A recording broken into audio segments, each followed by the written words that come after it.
Please hold. Global Cafe will start in a few moments.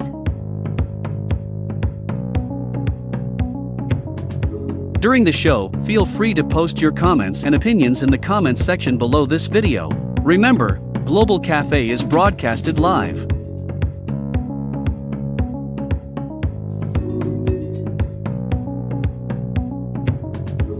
Please hold. Global Cafe will start in a few moments.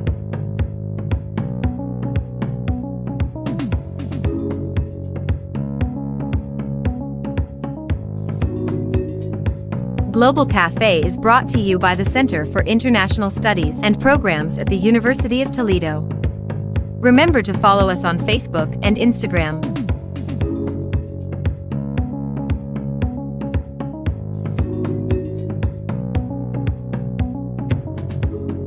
Please hold. Global Cafe will start in a few moments.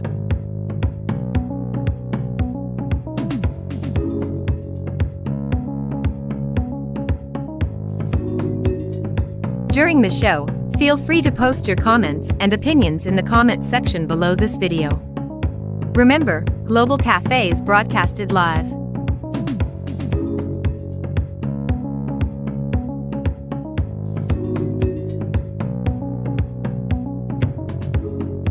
Global Cafe is brought to you by the Center for International Studies and Programs at the University of Toledo.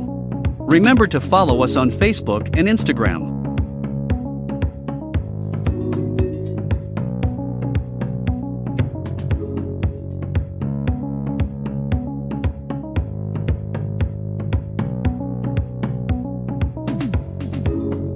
During the show, feel free to post your comments and opinions in the comments section below this video. Remember, Global Cafe is broadcasted live.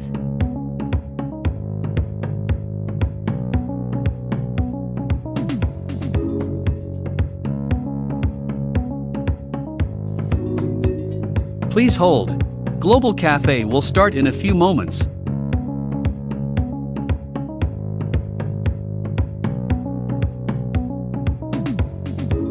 Global Cafe is brought to you by the Center for International Studies and Programs at the University of Toledo. Remember to follow us on Facebook and Instagram.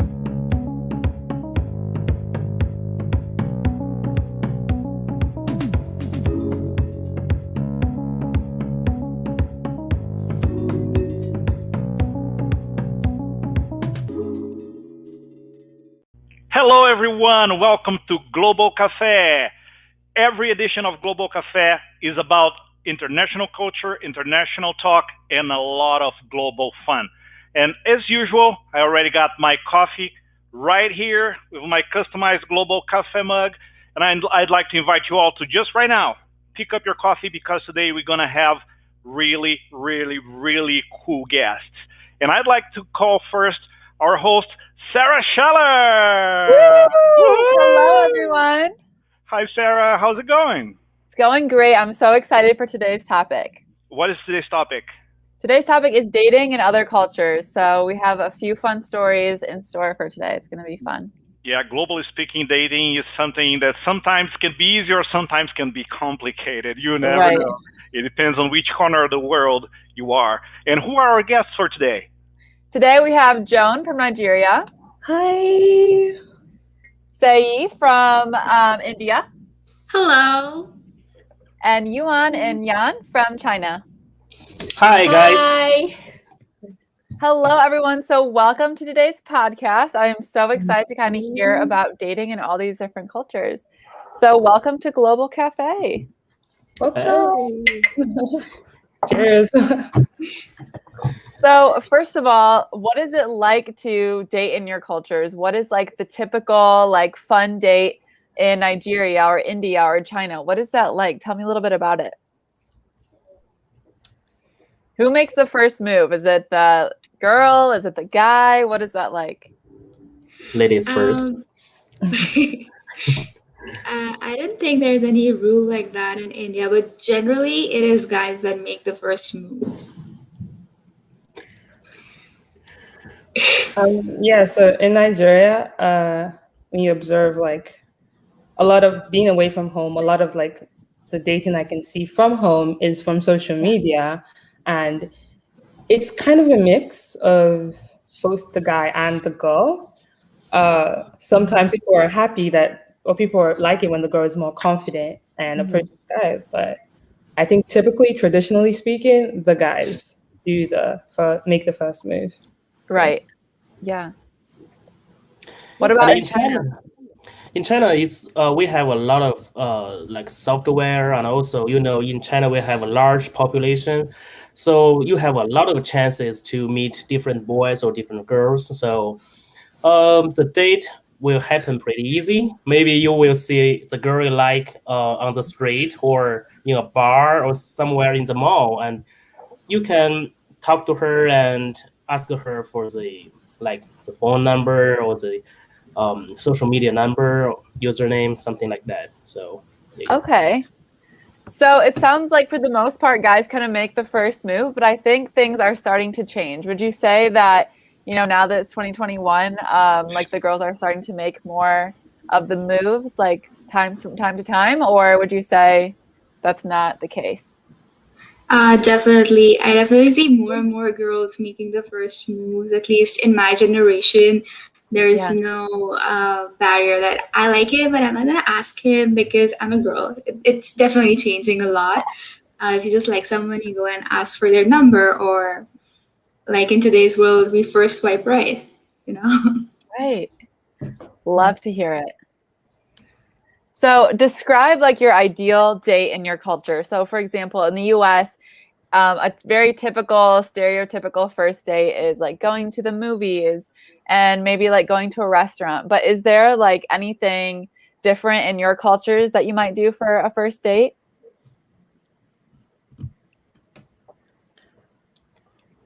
I think in China it's pretty similar. Like usually when they first meet, they will go to the restaurant, or sometimes they go to the amusement park. So it's similar. Yeah. I actually heard something that if you are like scared on a first date, you're actually more attracted to that person. Has anyone heard of this? Like, for some reason, if you feel like fear, for example, if you go to an amusement park and you're like on the roller coasters and you're like, I don't know, kind of scared of the heights, you're actually more like attracted to that person because they like comfort you. I don't know. I just saw something where like they were suggesting that kind of a first date because it increased the attraction, which was kind of funny. Yeah, it might bring out the vulnerable side of you and make you look cute, I guess. Right. That's interesting. I like to see the setup of that experiment and the data, because if it works, then that means that guys know what they're doing, or they've known what they're doing all along. So yeah. I think in Nigeria, the ideal date, it ranges. It's not just dinner at a nice fancy restaurant or just an amusement park, or it ranges. It really depends on the person. Some people like dinners and fancy restaurants, very expensive. The more expensive it is, the better. And some people just like, going to the beach or just hanging out. That's a date to them. So yeah, I think there's a big space to determine what you like in that bracket. Yeah. So I guess going to the beach isn't really an option in Toledo, Ohio, but nope, maybe in Nigeria. Yeah, in India, it is pretty similar.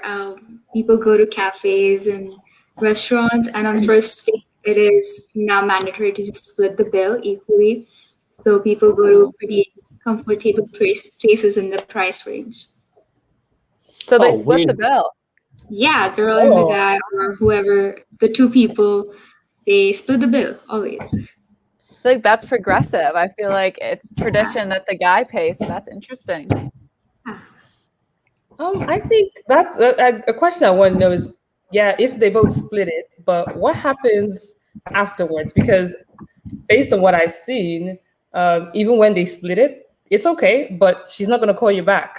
Like she might not call you back the next time, so you might split it out. So is there like a hidden rule with regards to that? No, I mean, it is if the guy is okay with splitting the bill, He's pretty progressive too, and he's not insecure. Like, oh, she didn't let me pay. Does she not think that I earn enough? And blah blah blah.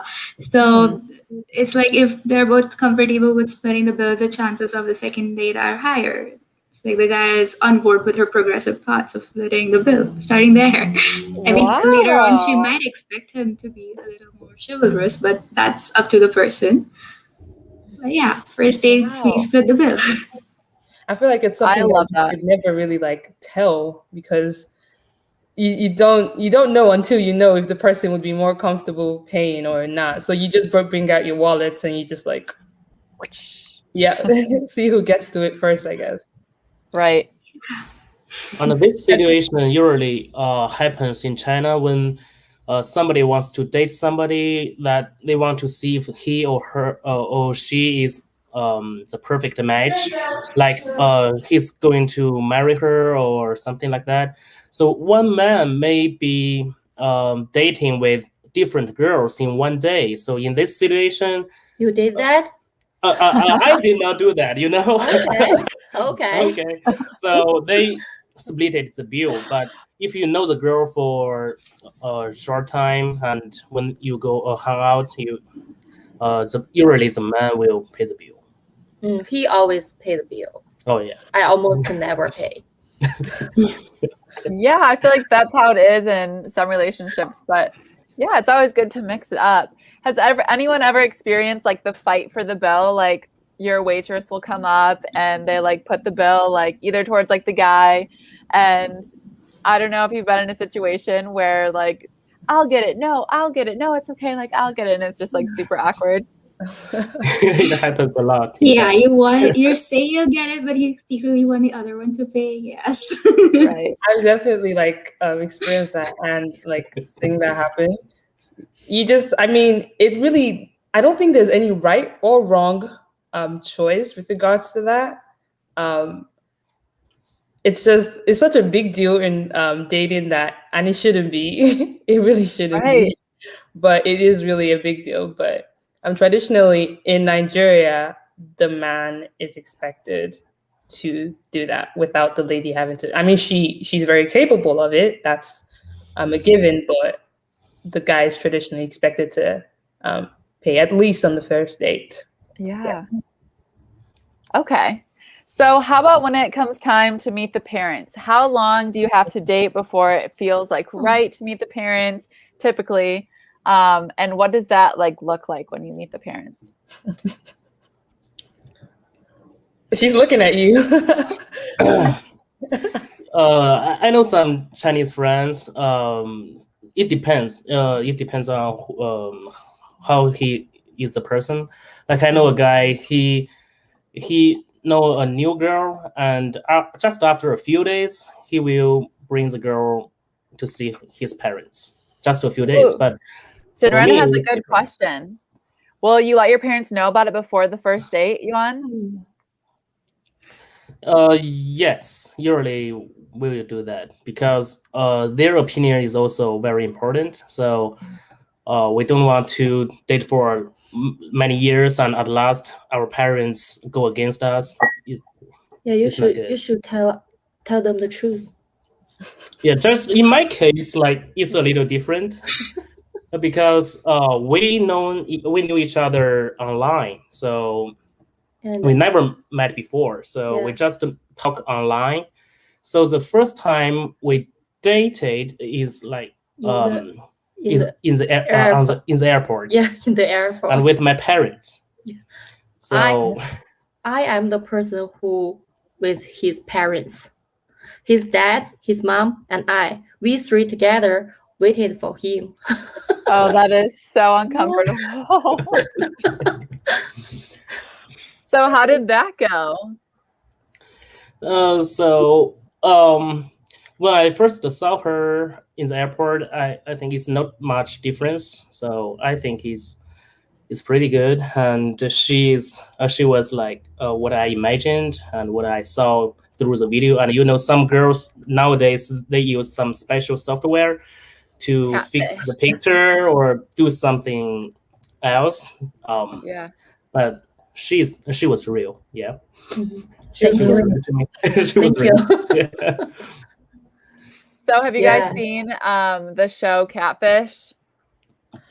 Oh yeah. Yeah, that is. I feel like it's very interesting to see how, when you and I are talking, it's interesting to see how you can date within your culture online. Yep. You know, it's a new age, so that's something that's more common. So it's very interesting what happens to you guys. I mean, she wasn't a catfish; she's real. And when he said that, I thought about the show as well when you mentioned that. So, Yuan, when we were talking yesterday, you said that sometimes you would have to put your phone like up against like your bed while you were sleeping so that Yan could see you sleep and her parents could see you sleep. Tell me more about that. Yeah, actually, not only sleeping, but also like doing anything, a lot of other things. Everything.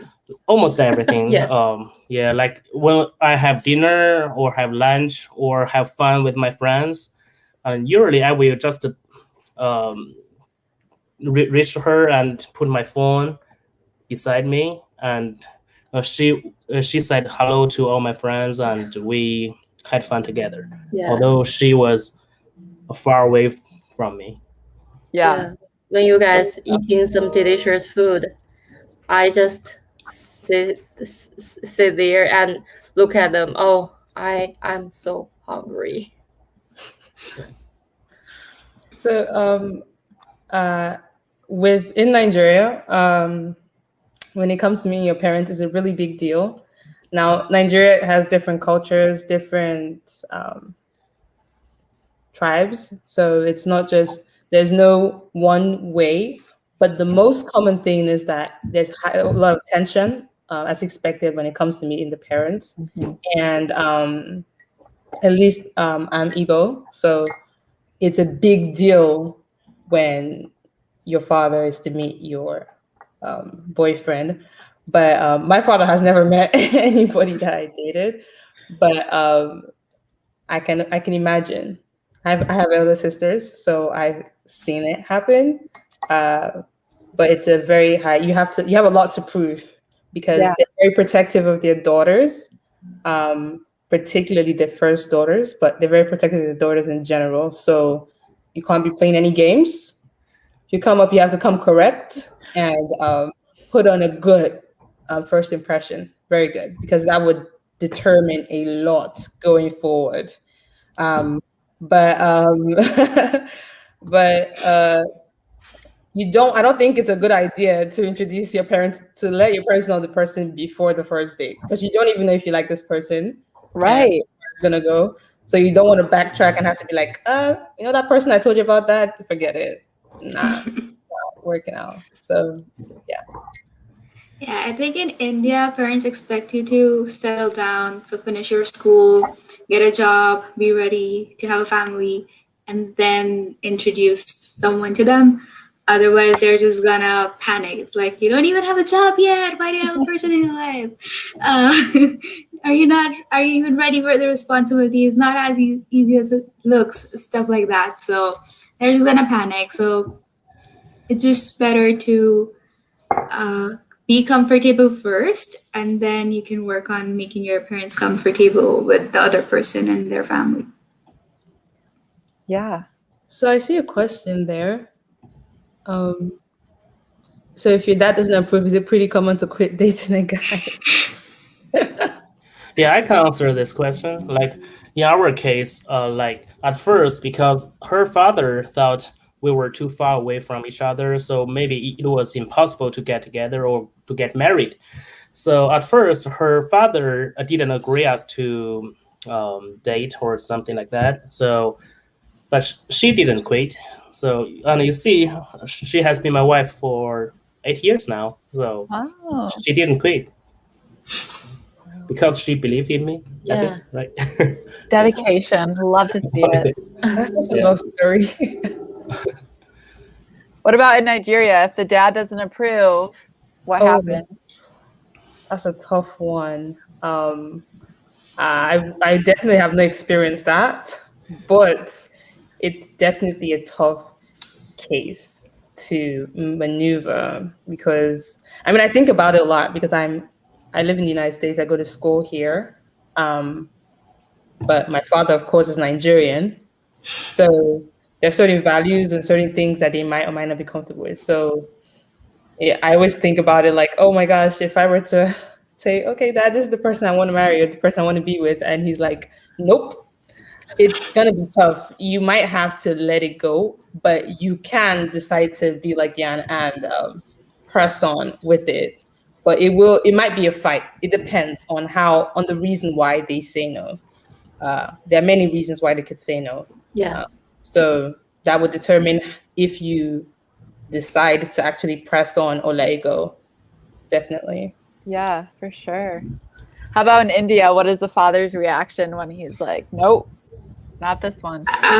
So in India, the family bonding is really strong. So when you're telling your parents, after that, everyone's gonna know, your uncles, aunts, cousins, grandparents, everyone's gonna know. So if they don't approve, there's gonna be a lot of drama. And then you have to convince them one by one. It's like, let's have a conversation. Why don't you like him or her? And then technically just pick all of them out and bring them on your side, and then otherwise it's going to be hard. You'll have to keep fighting the entire life. Wow, yeah, that's a lot of pressure. Well, Jesse had a great question. Let's see what Xinren said. Will the mom protect the boy like the dad protects the girl? It's a good question. Yeah, definitely. I think both parents will protect the boy, but yeah, moms will definitely have more affinity for the boys. As like girls are their daddy's princesses. Yeah.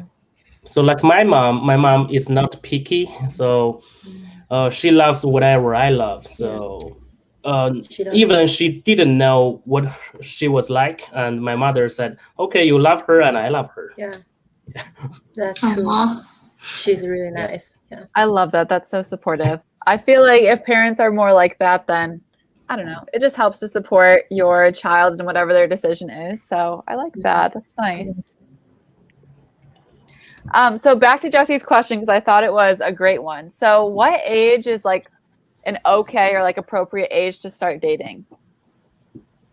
In Nigeria, no age, really. There really is no age. Definitely not your teens. Definitely not your teens. You do not date. I see it here in the United States, and I'm like, when I first know, I was like, wow, like they really started dating in middle school and high school. Mm-hmm. And in Nigeria, you cannot do that. Your parents will be very upset with you. They would never find out about it if you do date. So it's very strict. At least in many households, I would say in most households, it's very strict. So that's not the appropriate age. In the university, they still tell you to focus on your books and study.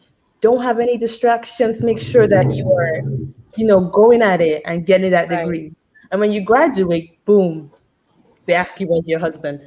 And then you wonder like, that's interesting. At what point in my life was I allowed to by you to date? And then all of a sudden they're asking you, where's your fiance or where's your husband? So I say no age because there really isn't any age. Once you graduate, I guess that's when you know that you should immediately have a husband. Immediately. Yes. So but no time to find them. It's just like boom. They magically appear. It's the same in China. No. Yeah, same in India. They expect you to get done with your studies and have a career lined up first. And as soon as you have that, they're like, why don't you have a husband yet? Why don't you have kids yet? When are you gonna make us grandparents? And stuff like that. Wow. I guess they secretly expect you to be like knowing maybe dating and knowing about dating and all of that somewhere behind the scene, but just not in front of them. It's weird because you don't just have a boyfriend or a husband or fiance out of nowhere immediately after you graduate. They think like, oh, when you graduate, when they hand you a diploma, they hand you your husband as well. And they're like, yeah, here you go. Wouldn't that be nice? Here's your diploma. Here's your husband. Here's your husband. Life. Go diploma husband. That's what you get there. So yeah. That's interesting because in the US, I mean, people do start dating when they're 13, 14. Now, of course, it's like super awkward. Like no one is actually truly dating, but it's like, oh, like I like you. Like let's text and never talk in person. You know what I mean? But I feel like in high school, people do get really serious, and high school sweethearts is like, I don't know. Do they have high school sweethearts in your countries, or you're not really like allowed to date that seriously in high school? Yeah, it's very rare to have high school sweethearts. There are many cases where people like kind of sort of like each other in high school, but they are so scared of their parents and everyone that they'll just eventually bump into one another when they're adults, and then they'll seriously talk about it. But yeah, it's very rare. Interesting. Wow, I never like realized that it was a lot later. And in China, in high school, if you date with somebody, and it's very strict. Like the school will probably suspend your courses for a few days. It's very strict. Yeah. Wow. And also they have in some very like high level or good high schools, they have very weird reasons to let the boys and the girls to like cut their hair. Like for the boys, they cannot leave long hair, and for the girls, they can leave long hair too, either, because they think that you will be more beautiful with long hair, and it's more probably you will dating with each other. Like, much more time. So it's pretty strict and weird. So they make the girls cut their hair short? Yeah, sure. You're right. And only the student who study art is allowed to leave long hair. Yeah, maybe they only art. Yeah. I'll leave it long. It's more artsy. Yeah. Only you can have long hair. I just saw a comment from, I think, Juliana. She says that in Nigeria, the high schools, your sweetheart is your textbook. And that is very correct. You are not expected to have any other sweetheart. If there's any sweetheart, it's your textbook, it's your studies. So, and they actually do go as far as Jan stated that if you're found to have a boyfriend, or for the guy found to have a girlfriend, you can face some serious consequences for that, depending on the school. And I think a way they try to combat things like that is to actually have the students dress in uniforms. So in high schools here in the United States, you dress in, well, not the private ones, I think the public high schools, you dress in your regular wear, you wear your regular clothes to school. There is no uniform. But in Nigeria, most schools, I believe all schools have uniforms for their students. So you are not expressing yourself in a way that I guess would encourage dating. So that's probably one of the things that they use as well. But it's not tolerated in many schools. Even though people still date people, they rarely ever marry them. Rarely. So it sounds like China and sorry, I'm blanking. Nigeria, it sounds like they really just do not want people to like meet and get together and date. Like I've never heard of the schools being so against dating. They just want to let us focus on study. Yes. That's it. Yeah. That's it. So the parents and the school are always watching. To some extent, I understand that, because there's also, when you're talking about dating, then you're also talking about possibilities of unwanted pregnancies and things like that, the other sides to that. So that's their concern majorly. So they don't want that, even though that doesn't necessarily stop it, because people still end up dating secretly. So yeah, I think that's one of the reasons why they do things like that. Makes sense. So Xinren had another question. Is arranged marriage a thing in any of your countries? Yeah, it definitely is. Oh, tell us more about that. It is just that your parents and your family, you basically take your entire family and go to meet their entire family, and you have a family date. And then if both the families approve, then you actually start dating. So you'll do everything that you would do when you normally date. It's just that it would just start with your families knowing about it and being a part of it. And then if everyone's still on board after you get to know one another, then you can get engaged and then plan your marriage and stuff like that. Okay, so you have like a chance to kind of get to know the person and kind of decide if they are, worth it. That's kind of cool. When you say when you say like everyone, I'm thinking that's a big everyone. So not just your parents, but also uncles and aunties. Everybody has to come to that conclusion. And what if they don't? Yeah, so basically, let's hypothetically assume I'm getting married to someone, or rather, I'm going to see a groom. And so I'm going to take my parents, my grandparents, my uncle, my aunt, my uncles and aunt from my mom's side, all their kids, all my cousins, nieces and nephews, and we all go. Then we have a meeting with whoever's on his side of the family. And then everyone comes back home. We don't say anything at the first meeting. We just come back home, have a big discussion about every little minute thing. And then we decide whether to take the next step. It's very cultural that way. But yeah, I remember I was like 5, 6 years old and I was going on with my family to see a prospective groom for my aunt. And I'll just go there for like sweets and candies because they would have good food there on those meetings. But yeah, everyone, like the youngest, eldest, is part of those meetings. Nice. That's interesting. Very interesting. Yeah, usually it's at someone's house, so just one person's family is going, but it's probably would be at my house or the other person's house. So it's interesting. It's definitely fun. Yeah, I mean, that's kind of cool how you get all the uncomfortable things out of the way first. Like the families immediately know, so you never have to have that person come and meet them, which, can be a little bit awkward. So it kind of takes the work out for the person looking for a girlfriend or boyfriend, because if your family just presents you with someone, it's like, there you go. Yeah, but like every single time you go meet that person after that, like everyone's gonna come and call you, like, how did it go? How did it go? All your aunts, all your uncles, everyone's gonna have their noses in it. So it's not that fun, but it is cool. It seems very family oriented, and I think that's you're constantly under watch. Yeah. In Nigeria, I think it really boils down to the parents. Simply because, the kingsmen, that's what we call them. So your father's brothers and your father's uncles, particularly the fathers, they play a huge role in that.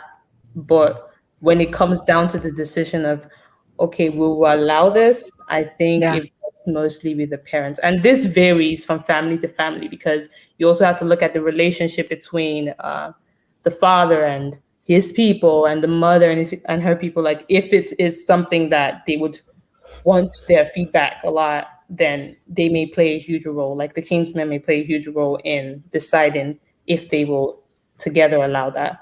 But typically speaking, the father approves and then he sends word to his kingsmen. Oh, okay. That's kind of cool. But it's not, that is, the example from India is that's a lot of interviews. Like Xinren said, a lot of interviews to go through. But, yeah, bring your resume. Yeah, bring your resume.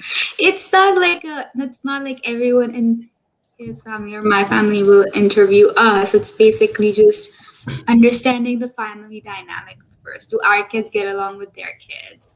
How do the elders interact with our elders and among themselves? Yeah. So it's much more of that. It's just like a get together with another stranger's family.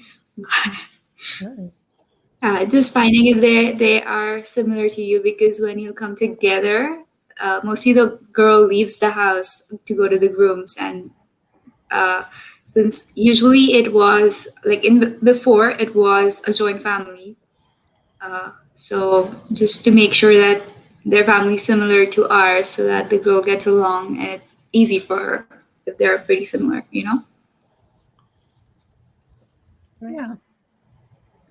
Yeah, that's really interesting. It was kind of cool to hear about that, because it's not just like, we've arranged this person for you and now you're getting married. I like how there's time for both sides to kind of decide and kind of have all the families like input. It just makes it nice, and I don't know, I kind of like it.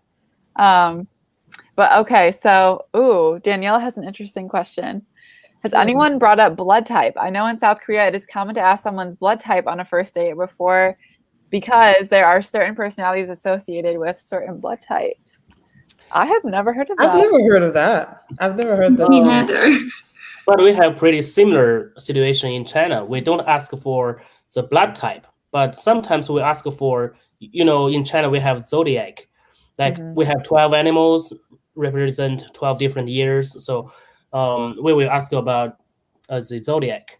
So we have a lot of saying that some specific animal is not good when they are together with another kind of animal. So they need to ask what zodiac you are, or something like this. Yeah. So do your zodiac signs match up? Yeah, we are perfectly Perfect. matched. Yeah. Love it. So cute. So Jesse asked, are there dating apps in your country? So it sounds like there kind of are, but will you describe a little bit more about these dating apps? Anyone can go. Yeah, there are a lot of dating apps in India, all sorts of, and it's very common, especially people in my generation use them a lot. And that's just how you meet people now. It's just very normal. Yeah. And in China, we can. Okay, go ahead. Sorry.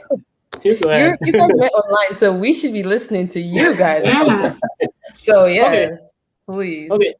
In China, we also have a lot of dating apps, but I say that as long as the app is used for communication, like you can say something to somebody else, you can call it a dating app. Because we met each other on a Chinese app is pretty similar, like Facebook.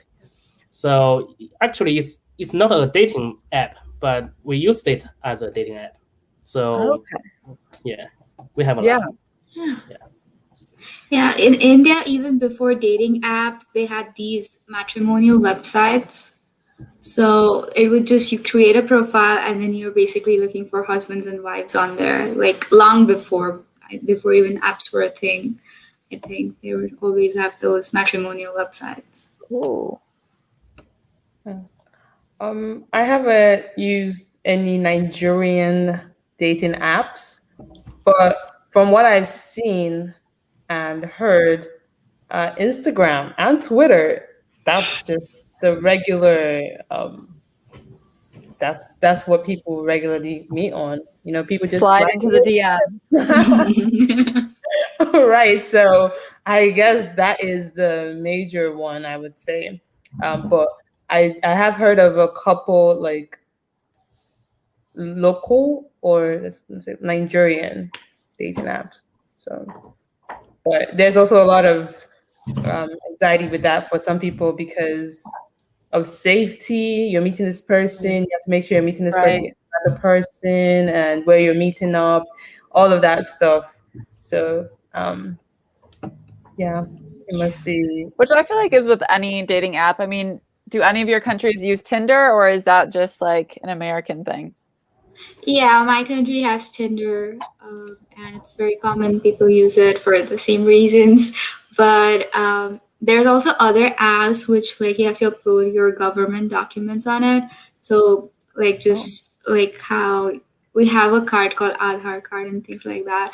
So that it's verified that you're a real person and you're not fishy.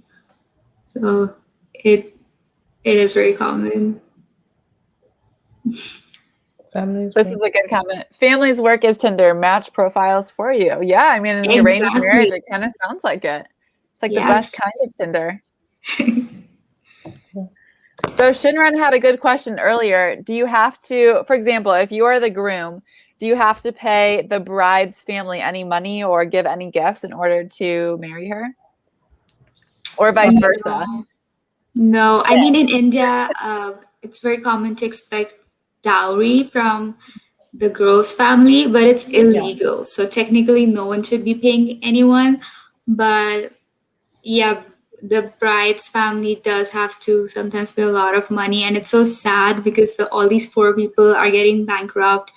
The father is selling his house, farm, animals, everything just to get his daughter married off, and it's just so sad.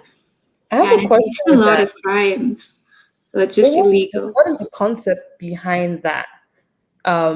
Like, what was the idea? If you know the original idea, like why they Yeah, made that? because the girl is expected to go, at least in my Hindu culture, the girl is expected to go and live with the guy's family.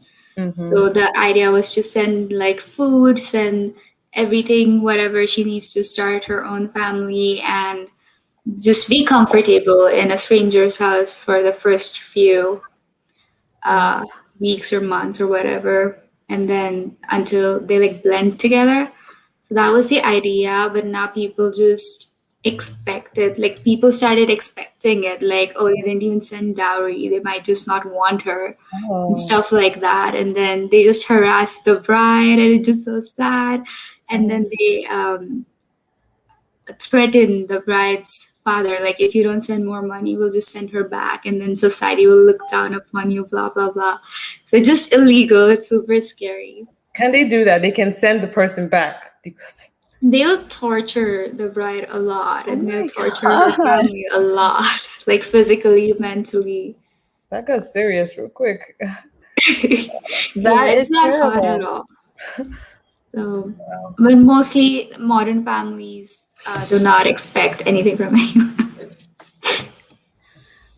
I mean, in Nigeria, it's again depends on the culture, but in my dad is Igbo and I'm Igbo, so there's something called the bride price, and it's a thing. Like the more what would you call it? The more exposed your parents are, maybe the less they would care about that.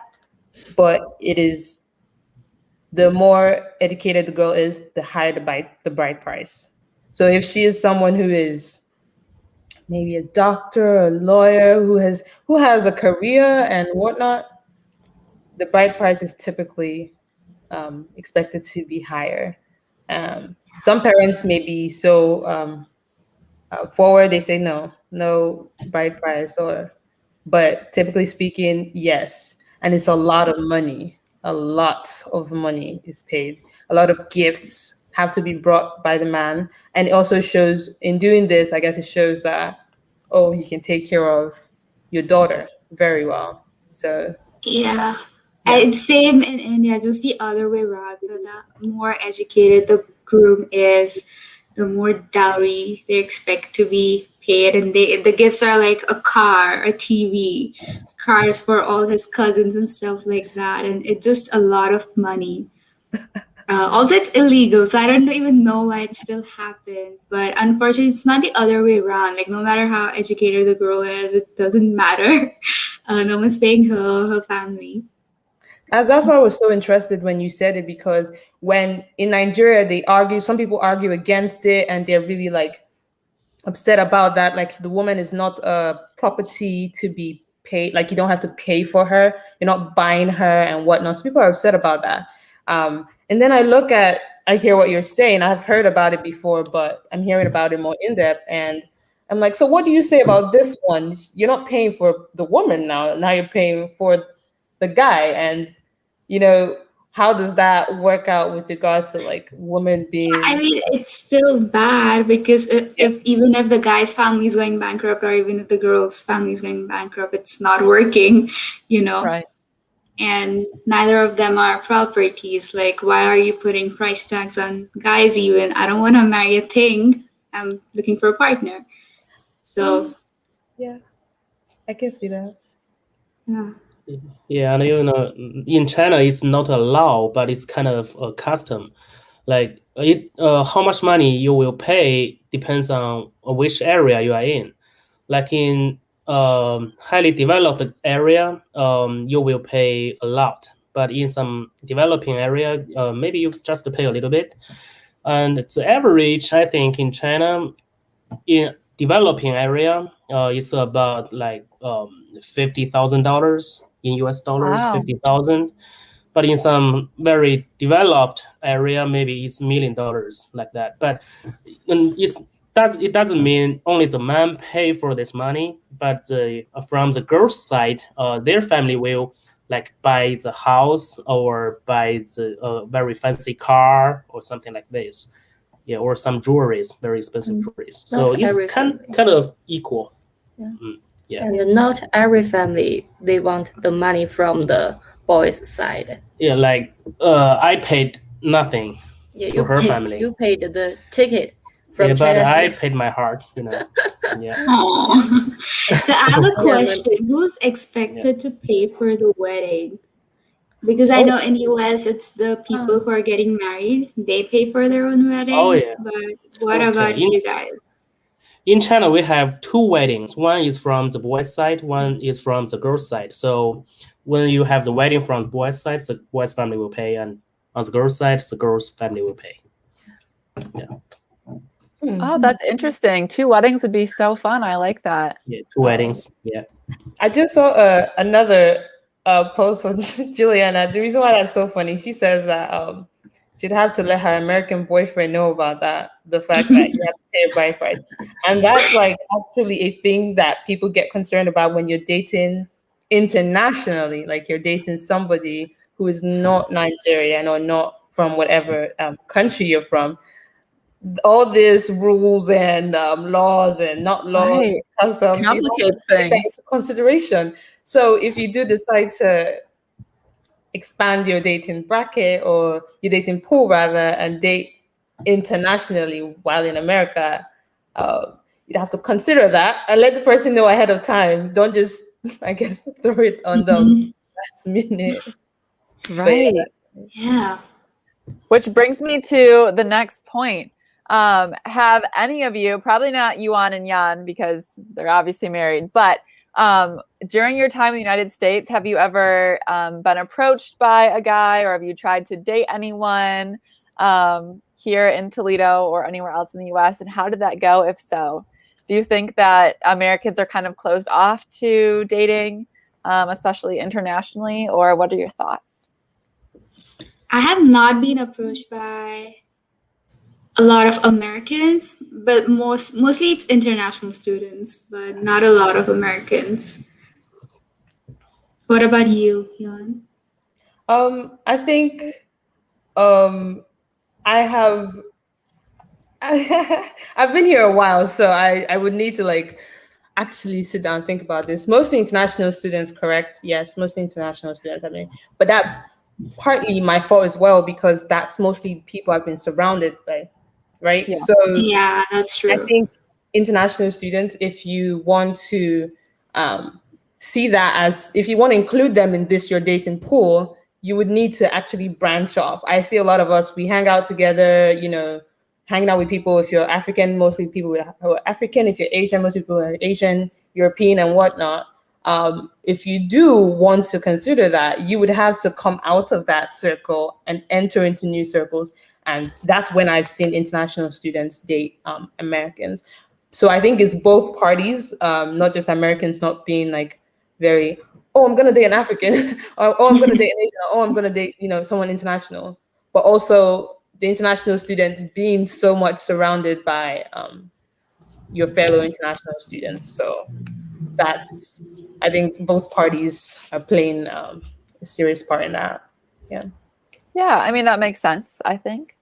But I feel like it makes life more interesting when, you know, cultures collide and there's international relationships. So it'd be really interesting to hear from Juliana. Oh, and it looks like Lisette has an American fiance as well.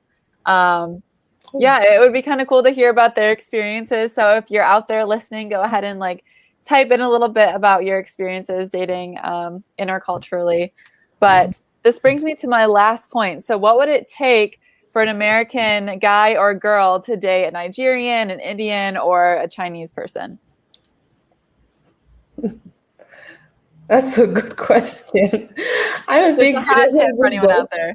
There's no rule book. I only know there's only one Nigerian girl that I know that is or has dated an American, and I found it very interesting because a lot of Nigerian girls, I've never seen them. You know, I've never heard of them dating an American. I don't think anybody is close up to that. It's just the way it is.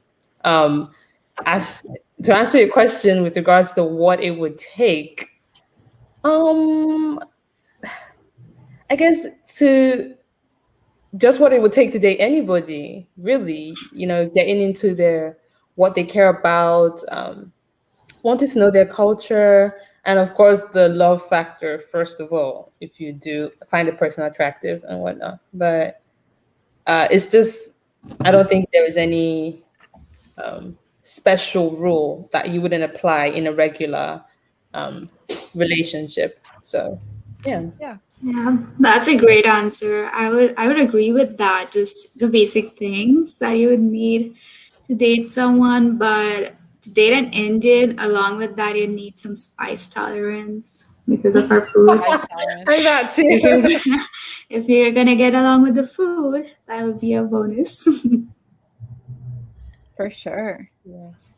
I mean, for me, I guess I shouldn't say for me because I don't know who's watching this. But